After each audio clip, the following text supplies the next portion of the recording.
I'd like to thank the Energy Club at the London Business School for putting in all this effort for the last 6 or 7 months. And then I'd like to introduce to you our wonderful panel, and I'm going to then give them about 3 minutes each to tell you about their current projects, which hopefully is not in your brochures.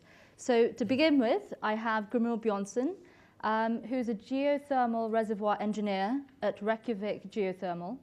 He has been actively working and teaching on geothermal for the last 20 years, dealing with most aspects of geothermal sciences and utilization. And his specialities are integration of field data into conceptual reservoir models, numerical model development, and generating capacity estimates for geothermal systems. Grimur is a lecturer at the United Nations Geothermal Program. Our next panelist is Jamal Gore, who is the managing director and co-founder of Clear Ltd. Jamal is a chartered environmentalist and chairs the General Policy Working Group for the International Carbon Reduction and Offsetting Alliance. He has also participated in the development of the British Standards Institute for specification of the carbon neutrality. Our third panelist is George Baker, who is replacing Jessica Miller. She sends her apologies. George is the CEO and co-founder of VCharge, a smart grid company working on the next generation of demand-side response. He has personally helped build VCharge into the leading provider of transactive load and has, for the last 25 years, taught at Harvard University. Our third panelist is Gearoid Lane, who manages British Gas's growth businesses, he's smiling away over there, which are providing insulation, energy efficiency, and microgeneration to homes and businesses, whilst investing in emerging consumer energy technologies. He's directed the Energy Savings Trust and also served for several years as a member of the Department of Trade and Industry's Renewables Advisory Board. And last but not least, we have Professor Watson. Professor Jim Watson is the director of the Sussex Energy Group and at the University of Sussex. He has over 15 years of research experience on energy, climate change, and innovation policy issues. And he's a member of the DEC and the DEFRA Social Sciences Expert Panel and the Institute for Public Policy Research, New Era Economics Panel. So I'm going to hand it over to our panelists, who are going to give you a 3-minute brief introduction to some of the current projects that they're doing. Grimur. Yeah, thank you, Tia. Yeah, so I belong to a very small crowd of people who is doing either volcanoes or sedimentary basins for geothermal energy production. I belong to a management company who is called Reykjavik Geothermal, based in Iceland, but with investors mostly in the US. We are focusing on several places to develop. First of all, in Ethiopia, a 300 megawatt project in Korbeti, ready for drilling. Financing is there, still dealing with PPA issues with the Ethiopian government. And then I have been working a lot in Papua New Guinea, who is also a place where there is a lot of volcanoes and a huge market for power, but very challenging in terms of legislation and other issues that are facing geothermal developers worldwide.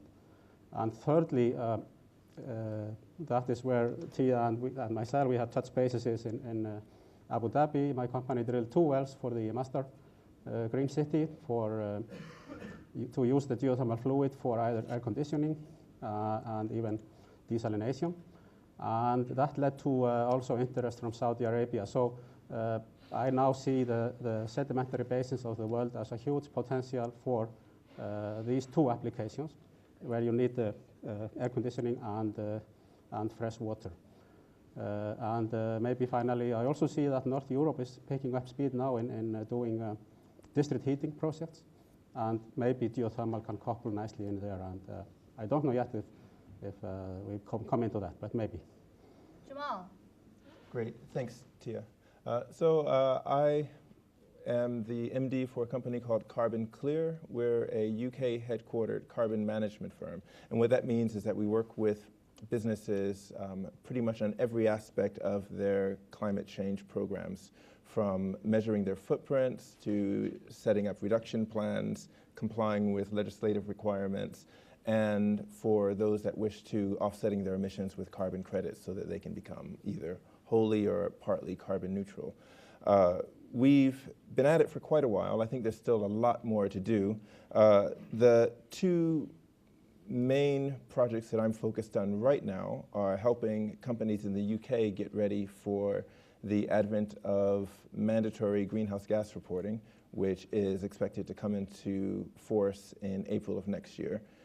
And there are quite a few quizzical looks that I get when we begin talking with corporates about that these days. And the other is just more broadly helping companies raise the level of ambition in their carbon management and carbon reduction goals in light of our sort of globally woeful progress to date in reducing emissions anywhere near the rate at which we need to. As part of that, we recently published an analysis of the relative carbon maturity of the FTSE 100, showing how they rank against one another on a number of criteria. And we're using that now as a tool to engage with those companies and others to develop, I guess, broader reaching, more ambitious programs. Great. George. Thank you, Tia. I'm George Baker. I'm the CEO of VCharge. We are a small energy storage management company. We work with distributed storage technologies, electric vehicles, ice-based air conditioning, and the thing that we're working on right now called electric thermal storage heaters, what you call night storage heaters in the UK. These are those clunky old things that you thought should be ripped out. But in fact, we've come to Europe to try and convince various energy players that these are a massive distributed storage resource on the electric grid. And so there are literally millions of gigawatts of storage distributed throughout homes around Northern Europe that could be used to balance the renewables generation that is happening in Northern Europe right now. Grids in Germany, in the UK, in Ireland, in Denmark are flirting with disaster in terms of grid stability, and any significant expansion in their renewables is going to have to be accompanied by some serious changes in the way that demand is managed, and that's what we've been working on. I just want to briefly mention three issues that we're dealing with that are the topic of this panel. So the first is electricity pricing. So as most of you know, residential customers pay a flat price for electricity. This makes it extremely hard to get them interested in shifting load around time because they don't care. That's a change that is coming, but it's going to have to change a lot more. There's a lot of technology that's required. This is what smart meters are about. But the policy that says we all pay the same price for electricity in all hours of the day is going to make storage technology much slower to get adopted. Second issue that we're dealing with is the legacy of vertically integrated, often government-owned or government-regulated utilities. That is a structure that is breaking down throughout the world. It's breaking down on a state-by-state basis back in the US and a country-by-country basis in the UK. But all of these places have a legacy of vertically integrated companies whose objective is to build as much plant as they can to get as much rate of return as possible or employ as many people as they can. Right? That does not lead to a powerful drive for efficiency in those types of organizations. And so what you see is this interesting patchwork across countries, across states, and even within countries of where that legacy of incentives affects the ability of a small company to come in and try and be successful. And then the third thing I want to talk about, just mention, is what Dr. Martin mentioned, which is the challenge of financing. So this is a technology that exists, it's a market that's clear, the problems are regulatory and institutional. It's hard to raise investment capital in that environment because the uncertainties are not easy to put your finger on. And so those are the issues that we're facing as a small company trying to enter Europe. Great. Gearoid. Thank you, Tia. So British Gas believes that the next 5 to 10 years is going to see a dramatic revolutionary change in energy retailing. Energy retailing is going to transform from a product relationship into a managed service. So for the last 5 years, I've been working on building business capabilities within British Gas that will allow us to provide many of those services that customers are now starting to ask for in very large numbers. As a company, we're quite strongly placed to respond to those needs because uniquely, certainly in the UK, possibly globally, we have a combination of being a massive energy utility, supplying 10 million homes with gas, 7 million homes with electricity, and 1 million businesses with energy. We combine that with a massive home services army. So we've got the biggest home services business in the UK, with 12,000 people out there in the streets, in people's homes, meeting 50,000 customers every day. And that gives a fantastic opportunity to start to transform our energy relationship. So for the last 4 or 5 years, I've been building a number of new businesses: home insulation, renewables, distributed renewables, so that's solar, biomass, air source, ground source heat, community energy solutions, smart metering, which we believe will, similarly to George, will be at the core of transforming the customer energy relationship, and technology innovation. So home energy management is a big area of development for us at the moment. We've just launched remote control central heating, so just putting people more in control of their heating by being able to control it from a smartphone or from the internet, and that's selling very well. So that's what I've been doing. We've taken those businesses over the last 4 or 5 years from nothing to now having nearly 4,000 people employed. We're profitable. We do 10,000 energy efficiency audits in homes every week, and this year we'll be responsible for almost 1 million homes getting insulated. So we're now at scale and providing a much more holistic managed service to customers that want it. But maybe in the discussion we'll get into some thoughts around how public policy and the public sector and the private sector will need to do things a bit differently in order to really stimulate demand to make this revolution happen. Super. Jim. Thank you very much, and thanks for having me. Sorry for the delay in my arrival. I blame Southern Railways for that. So I'm director of something called the Sussex Energy Group at the University of Sussex. We're a group of about 25 doctoral research students and researchers looking at sustainable energy in the UK, in Europe, and more internationally. I'm going to move next February to become the research director of the UK Energy Research Centre, so I'm in a bit of a transition in roles. But rather than talk about everything we do, I thought I'd focus on one particular piece of work I've been involved in. As Tia said, I've been working with the IPPR, a think tank, on new economic thinking and what that means for UK policy. And that's not just about energy, but it's much broader than that. But my skills are on energy and climate change. And so the work that I've done, which is now published and available, is really asking the question about mainstream economics and has it got all the answers to challenges like energy and climate change, and that's what I've focused on. And my answer is, well, it doesn't. And it takes you so far, but actually, if you accept that, and we can debate it in the discussion, then what else does government have to do in terms of getting the kinds of technologies and innovations developed and deployed to meet sustainable energy challenges? How does it engage with consumers, as the previous two speakers have been talking about, but how does it engage with firms as well? So that leads to a couple of issues, really, that just to highlight in this introduction. One is that, you know, the reason mainstream economics doesn't have all the answers is that it leads you to this sort of market failure-based approach, which no doubt many in this room are very familiar with. So it says, for example, that carbon emissions are a big externality, so you have to price them. And it also says that research and development cannot be appropriated by private firms, so they will underinvest in it, so government should invest in that too, along with the private sector.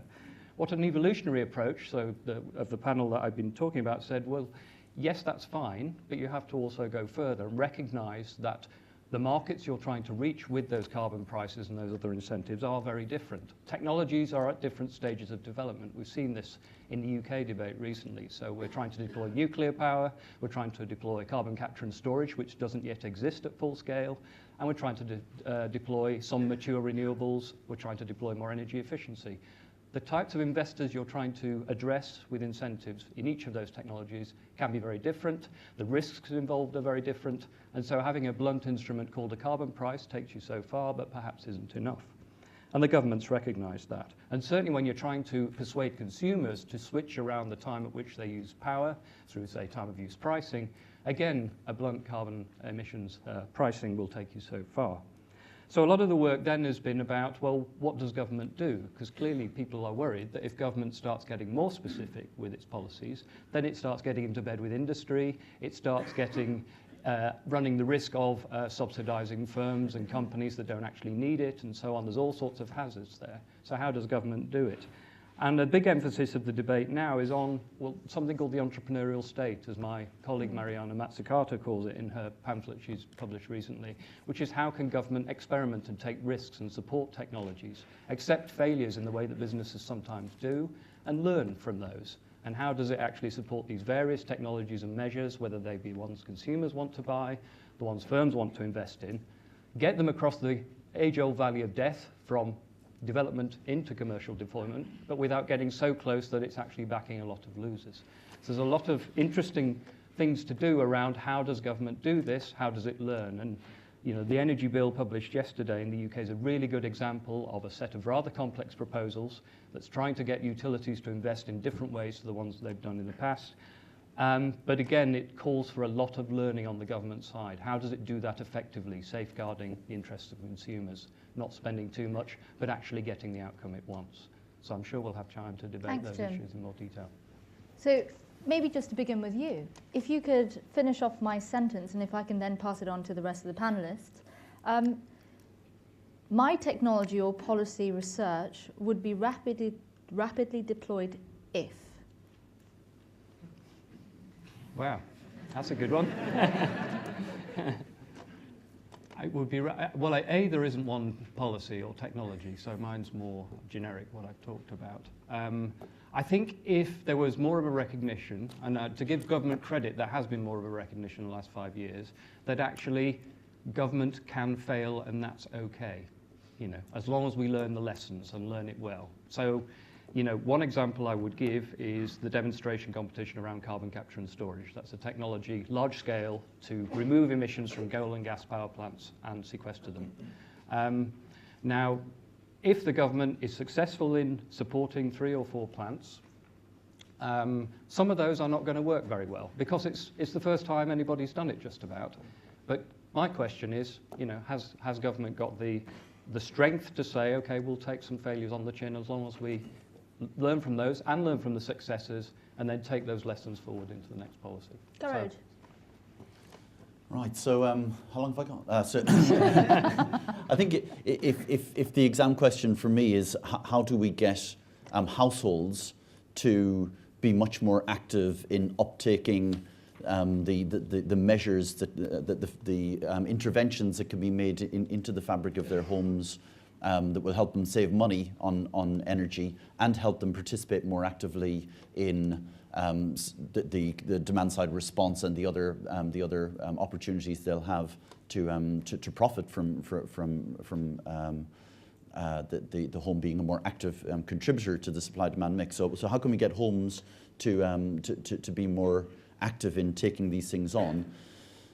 I think the two things that I would say that are key there are, number one, the Green Deal, which is a UK policy which is just being put into place now for kick-off next year. And that the concept of the Green Deal is very simple. It's a holistic set of energy efficiency interventions paid for, provided free of charge at the time of installation and then paid for through the energy savings that are made in the home. If we can make that policy a success, that's transformational. And smart metering is also transformational for all sorts of reasons. Smart metering is transformational because it will give people more information about how they use energy. It's transformational because it will allow them to have much more active time of use pricing and give them much more clear signals about when it's sensible to use energy and not use energy. But it's also transformational in being the starting point for a much more connected, dynamic home. And what can we do to make what can government do working alongside business to make the Green Deal and smart metering a success? There's a whole range of things that I won't spend long on, but on the Green Deal and on smart metering, one thing that's in common on both is the government must play a much more active role in promoting these policies and not letting the negative voices around smart meters are going to fry your brains or smart meters are going to be spies in the corner of your home that will allow people to figure out what you're doing or smart metering will allow Al-Qaeda to turn off 1 million homes and bring the grid down. All kinds of nonsense that's starting to be perpetrated around smart metering. Green Deal is similarly likely to end up on the front page of the Daily Mail saying the Green Deal has ripped me off, unless the government really gets much more active in promoting the policies. There's a number of other enablers that we can maybe talk about later, Great. but that's George, the key. how would you finish off my sentence? My technology would be rapidly deployed if? So I'm going to give an answer, and then I'm going to have to qualify it a little. So it would be rapidly deployed if the energy sector, and in particular the electricity sector, was less conservative, more risk tolerant, and more market oriented. That would make a huge difference. Now, of course, there's a good reason that the people who run the electric grid are somewhat conservative, somewhat slow-moving, and aren't crazy risk takers. You don't really want the people who are running that critical piece of infrastructure to be crazy risk takers. On the other hand, it makes it hard to get innovation in that sector. It really does. And so I think there's some kind of mix here that would make a huge difference to small companies trying to come in with innovative technologies. And folks like this guy make all the difference. Forward-thinking people in that sector, but there aren't enough of them. Great, Jamal. Right. So I don't know that we have technology so much as a suite of solutions or recommendation, but look, globally, PwC did an analysis. They said that we're decarbonizing the economy at roughly 1/6 the pace that we need to. And so I guess that if would be answered with an if investors and politicians had longer time horizons and as you said, were more tolerant of risk. I think there was a comment by one analyst a week or two ago that some of the statements by the Deputy Energy Minister here in the UK increased the financing costs for onshore wind by up to a full percentage point, which will have made some of those systems just completely uneconomic, just like that. And it's a challenge, as Dr. Martin said as well, because politicians are only in office for a few years at a time. So, I think that there are perhaps a couple of different approaches to that. One is to work to help businesses and companies see the business case, regardless of what politicians are saying or doing in the short term. But that's always a challenge, because politicians set the terms of the debate. They set the pricing, they provide the license to operate, and they set the rules of the game for the broader economic sphere as well. So I think that there is work to be done on that front, at the same time that we can all work with companies to do things that make economic sense anyway. Marks and Spencer found that regardless of what government was doing, their Plan A program here, which was mainly focused around energy saving, has saved them 17 million pounds since it started. Roughly 2/3 of their profit during that period have come from those types of savings. So I think there is a lot of work that can be done to decarbonize the economy, even in the absence of that sort of courage and certainty that we all hope to get from government. Grimur. Yeah, so I see two things to do right away. One is to, in the G20 countries, think about outside the box and energize your houses with more than only electricity. So move your energy with either district cooling or district heating systems, and even make them mandatory in new development process for housing. Because when you centralize your heating or cooling, that opens up a whole lot of opportunities in finding the heat to run them. It doesn't need to be geothermal only. You can couple that to fossil fuel stations or biomass or whatever.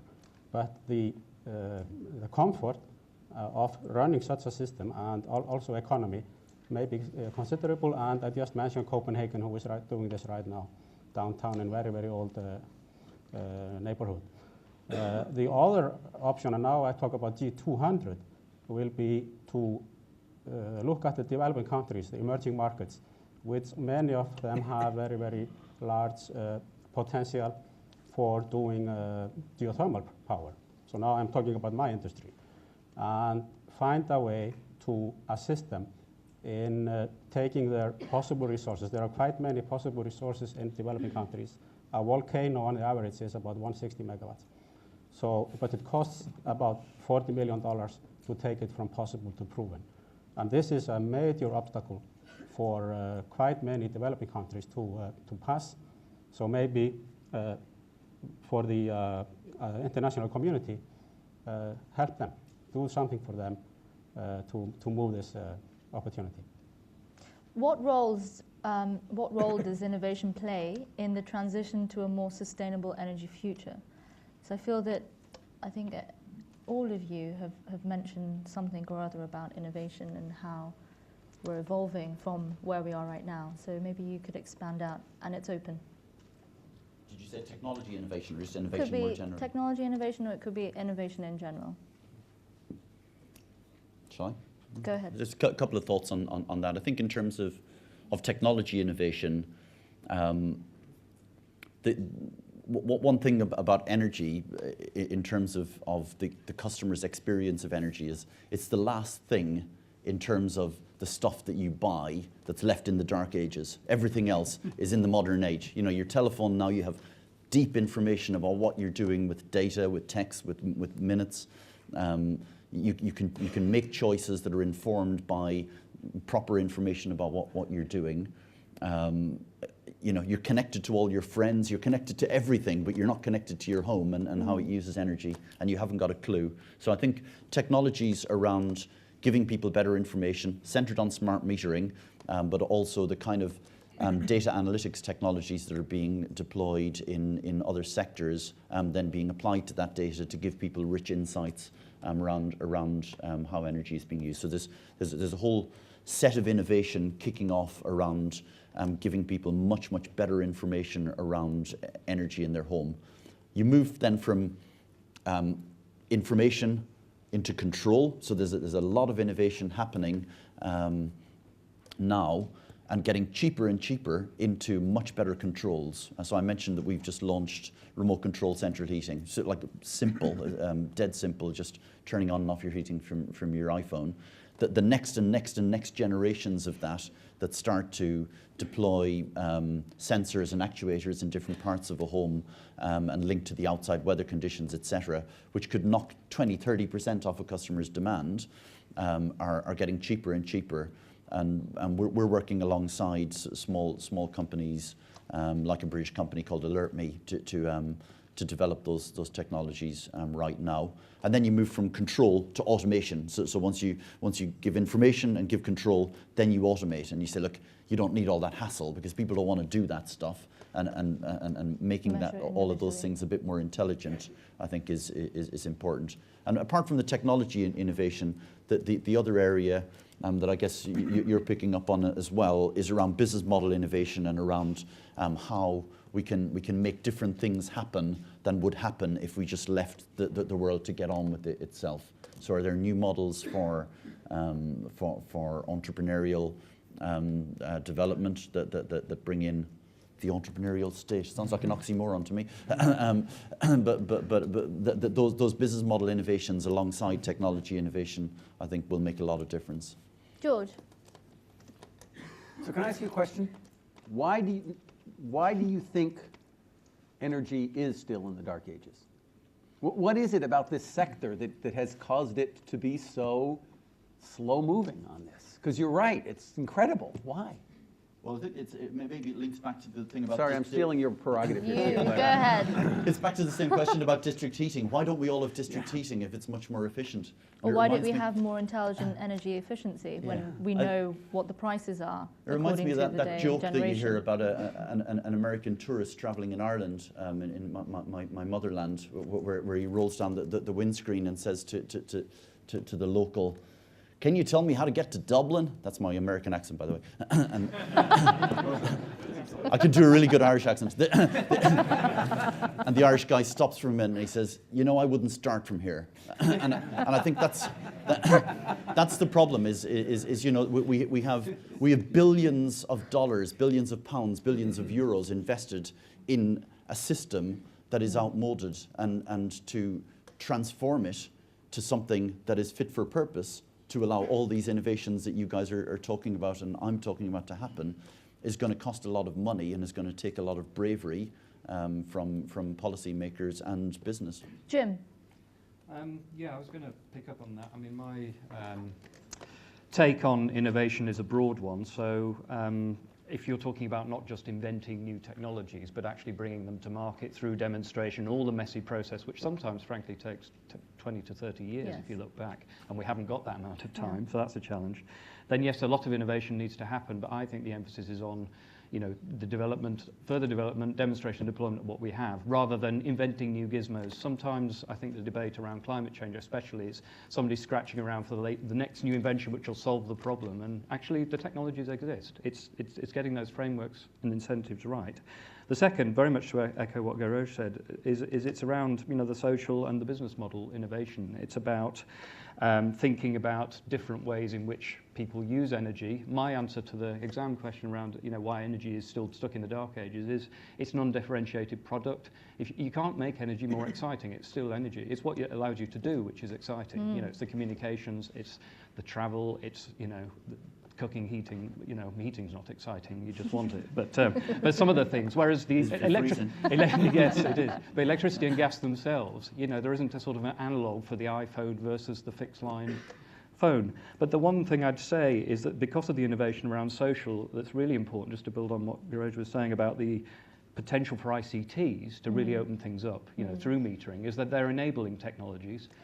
For some homes, it might mean we'll have remote control of your fridge. For some people, as I've heard through focus groups, they said they'd leave the country if anybody tried to remote control their fridge. So I think the ICTs could really... Then we can control all their appliances. Well, you could, yeah, while they're out, yeah. So I think then it leads you down the road of more differentiation, more customization of the way people have energy. So some people would be quite happy to have the information, make the choices themselves. Some people can't be bothered, would be quite happy to hand over control and optimization of their home to their utility. So rather than thinking of the consumer as being this amorphous mass of people, is differentiating. Because if you look at the psychology, sociology, and behavioural economics research, that's what it really emphasizes. People aren't all different, but they do fall into quite distinct camps, and perhaps you have to approach them differently. And again, that requires a lot of innovation to do that. Jamal, Grimur? Yeah, so, I agree with you entirely on some of the comments you've made, especially around the fact that there isn't any one solution to climate change, and a lot of people are waiting for it. Our emissions are caused by a million different things that we all do. And I think that solution it's going to have to come from a million different small changes that we make either as individuals or as companies.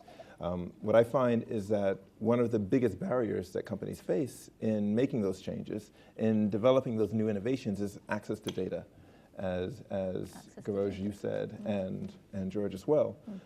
And so once companies know where their emissions are coming from, they can identify them. They're usually places where they're being wasteful, and they can implement those changes. In many cases, they'll come up with either new products and services or new business models to help them do that. And I think British Gas's innovations in terms of going from being a gas and electricity supply company to one that's providing energy services is an example of that. I did want to take issue with the comment that energy isn't exciting and that it can't be exciting. Earlier this year, thanks to the government's short-lived feed-in tariff generosity, I got PV panels on the roof of my house. And, they just sit there. They don't do a lot, but I've got a little meter that shows how much power is being generated when the sun comes out, which, again, we live in England. And perhaps it's exciting because it doesn't happen often enough, but it can be quite exciting. I mean, and again, okay, I'm an energy nerd. Money. That's not energy. Well, yes. Well, money makes energy exciting then. But look, I think that really that's where the innovation comes from. People realizing, well, hey, look, I can save money, I can make money doing this. I mean, in some ways it comes back to that business case thing, but I guess if you're an energy nerd, just watching the meter go up can be enough of an incentive as well to try new things. Grimur, how about some examples around the world of maybe even people taking on their own energy extraction from geothermal sources, like, for example, in Iceland, when in the 1980s oil prices boomed and people were left without the... Maybe that was not innovational. It was more just that the price of heating houses got too high. And then local communities, because they didn't like that energy bill, they would go out and find the expertise and the money to drill their own geothermal wells. And it only took 10 years to go from about 45 to 85% of the heating demand of the country was driven by geothermal. And this is a real number because right now it's like 95%. It's saving us like 0.1 GDP per year by doing this, and that happened without much involvement of the government. So I think now maybe it's an innovation that there is a space for communities to look around and see what is in the neighborhood and somehow couple that together into an energy system which is being then run by themselves. And this also means that they will be less dependent on the national grid, and then that way you can take away some of the load that is now emitting CO2. So I think that there is especially now for this audience here with all the young business school people, that keep in mind that there might, if energy is going to be 10% of the energy of the living expenses here in the UK for each household, it's a lot of money. So look around and think about it. What is that money going for inside your house? And is there a way to find similar energy, not power, but some other energy in your local area who can replace? Which programs in society drive this more sustainable behavior? Because it's quite an active role that each consumer must take in order for them to look after their own energy consumption, measurement, forecasting how much it's going to cost them and their own community. So, you know, what kind of particular sustainable behaviors have you seen that you could recommend following on from what Grimur has mentioned? Because I remember, Gearoid, in a conversation that we've had earlier, you've mentioned that sustainable behavior is a little bit of an issue when it comes to smart meter readings, because people look at these smart meters and they think this engineer has just put this technology into my house, but I really don't know what it does. I don't really understand it. So what kind of steps can people take towards more sustainable behaviors if that's the case? Yeah, it's an interesting thought, and it links back to the exam question that we were set about how the public and private sector can align around sustainability. And I do think that when it comes to the more behavioural and social aspects of energy efficiency, but even into driving uptake of the more physical interventions also, then there are quite innovative things that can happen when the public sector and private sector get aligned at a local level. So few examples, and there are many all over the world where these things have been done really well and done really badly. On community energy efficiency programs, we work typically with about 100 local authorities and registered social landlords at any point in time, where those kind of partnerships with a county council or a local authority can be very powerful. The local authority brings trust. People trust them. For some reason, people don't trust British Gas. I don't know why. But no, seriously, energy companies' reputation is being really severely dented by increasing energy prices, which are largely outside their control. And that means we're going to need to find other people to convey these messages and get people to take action. And who better for at least some of the people, and I totally agree with Jim's point that you can't put all of the people into one bucket, but there are a large number of people who will trust a message a lot more if it comes from their local authority or their council. Local authorities have a lot of knowledge about housing stock in their areas, in some cases, not all cases, and that can really help make energy efficiency programs more targeted if they're done as a partnership. Public sector owns a lot of property itself, both in residential and non-residential spaces, and there are great things that can be done there. In the residential space, using public sector housing, which in the UK is 5 million houses out of the 25 million we have, are owned by public sector organisations. So using them as an exemplar and local authorities leading by example is great in some communities. And that's happened to the extent now that the energy efficiency of public sector housing stock is much better than private sector housing, significantly better than private housing, from a position where it was the opposite 10, 15 years ago. And then public sector buildings, we're now starting to see, largely driven by economics, not driven by any other interventions or legislation, the uptake by hospitals and in some cases schools of energy performance partnerships, where a whole range of energy efficiency measures are put into a hospital, paid for through a leasing arrangement, but with the guarantee that the minimum lease payment will never be more than the savings made on the energy bill. So lots of stuff I think can happen right down at the grassroots level if the public sector and private sector can get together. It kind of happens automatically anyway, because companies that need a route to market for an obligation or for a product, if there is a partnership that can emerge, it will. But I think more things can be done policy-wise to stimulate the more laggard local authorities and public sector organisations to get involved. Jamal? Yeah, I agree with that. I think, this may sound a bit cynical, but when it comes to individual consumers or households, I think that we're going to have to do a lot of it for them. 10 years ago or so, there were a lot of surveys that companies put out asking people, well, will you pay more for environmentally friendly products and services? Will you pay more for fair trade, whatever? And 35% or so of people in the UK said yes, they will. About 5% actually did. In many cases, it was much less than that. And I think what companies and government have found is that most people don't really mind if you do it for them and it doesn't cost significantly more or require significantly more work. And so what that means is that when you're building new homes, there are standards that say the homes have to be more efficient, as you've rightly said, Gearoid, on government-owned or council homes. It means that when you have appliances and other products or vehicles, as Dr. Martin pointed out this morning, that they are automatically more efficient. Those energy benefits are built in. When it comes to lighting, that you have to buy a compact fluorescent or LED light. You can't buy an incandescent. And I think that a lot of that behavior change sort of happens that way. People don't mind if it's done for them, but they're busy enough as it is, and they're spending enough as it is. And by and large, they're only willing to go so far to make those changes themselves. Have any of you found that you're moving much faster than the actual government regulation framing your sector or your business? Have you ever found that that's sort of occurring, and what do you do to counter that? We certainly are. In terms of smart metering, we don't even have to start until 2014.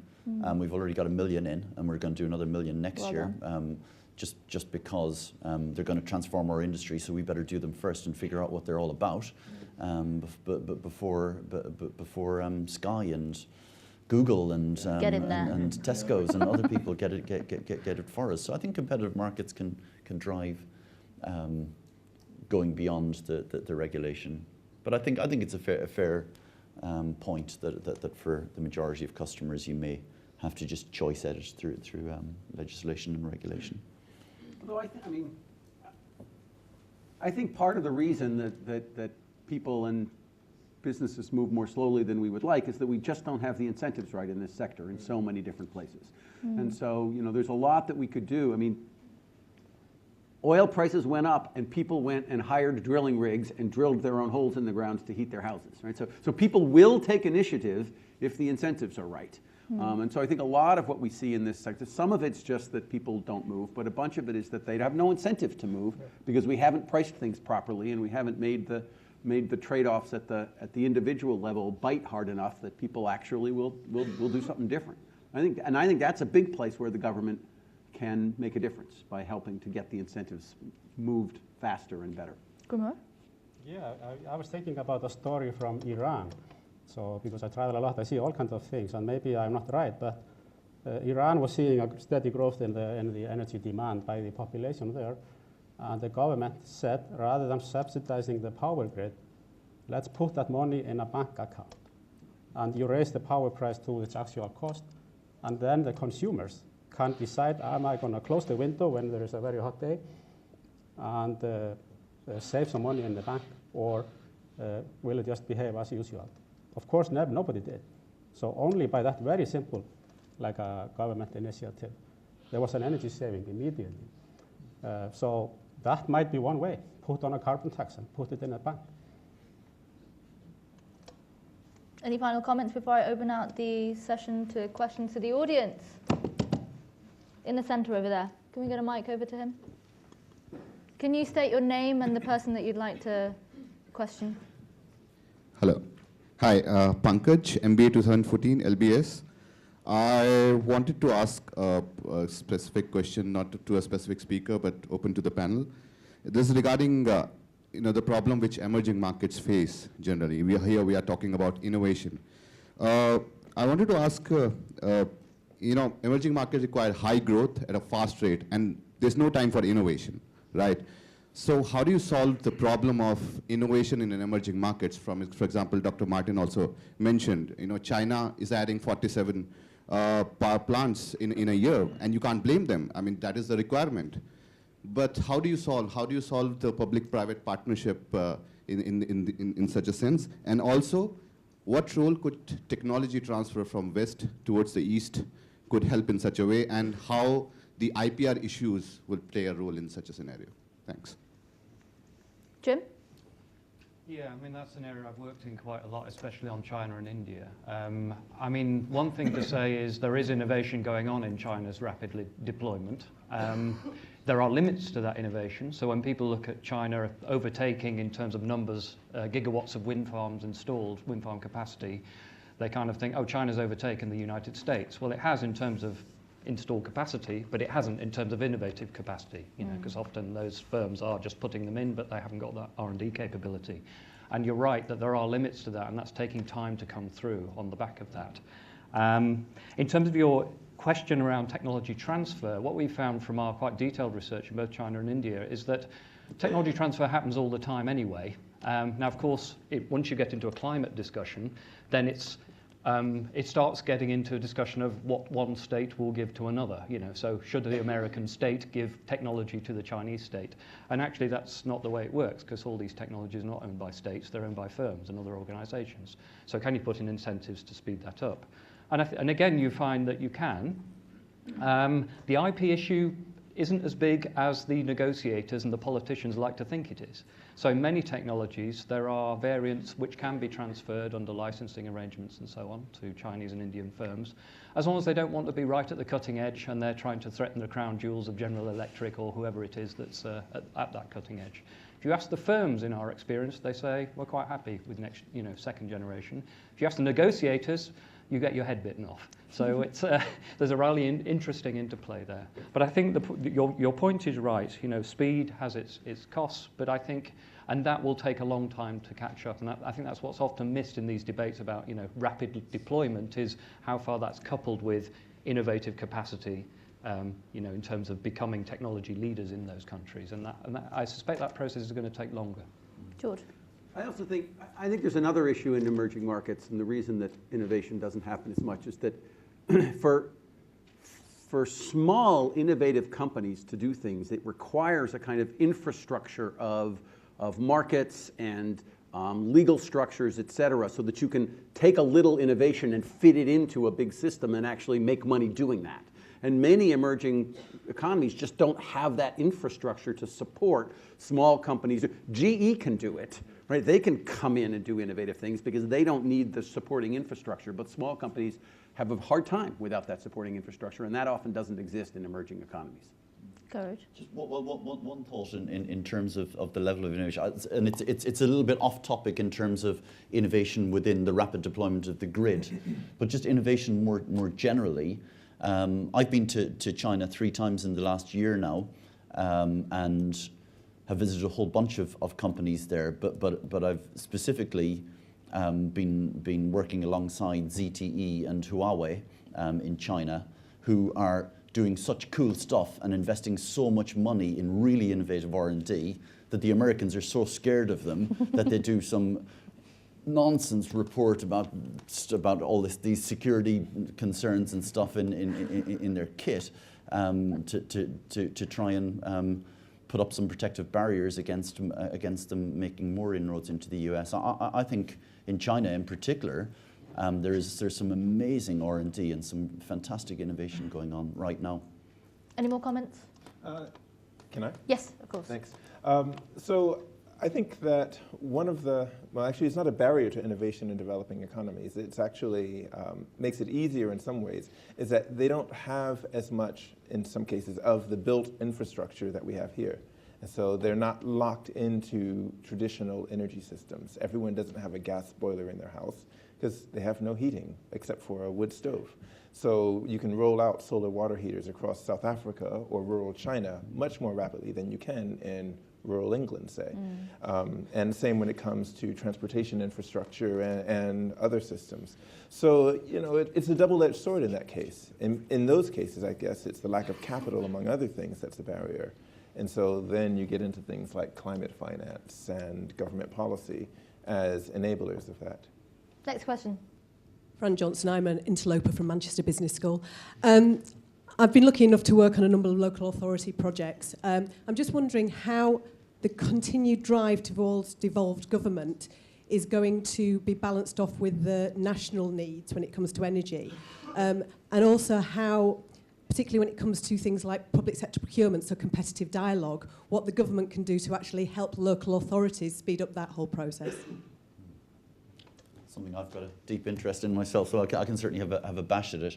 I think the national policy instruments that are being put in place right now, particularly around domestic and non-domestic energy efficiency, are actually perfectly poised to increase the scope for devolution and devolved government being a key player. So within your own world, we partner with AGMA, the Association of Greater Manchester Local Authorities, on a whole bunch of projects, but actually AGMA is in the middle of figuring out how it can be a leader in driving this Green Deal policy, not at a national level, but in Manchester. Birmingham is doing the same thing.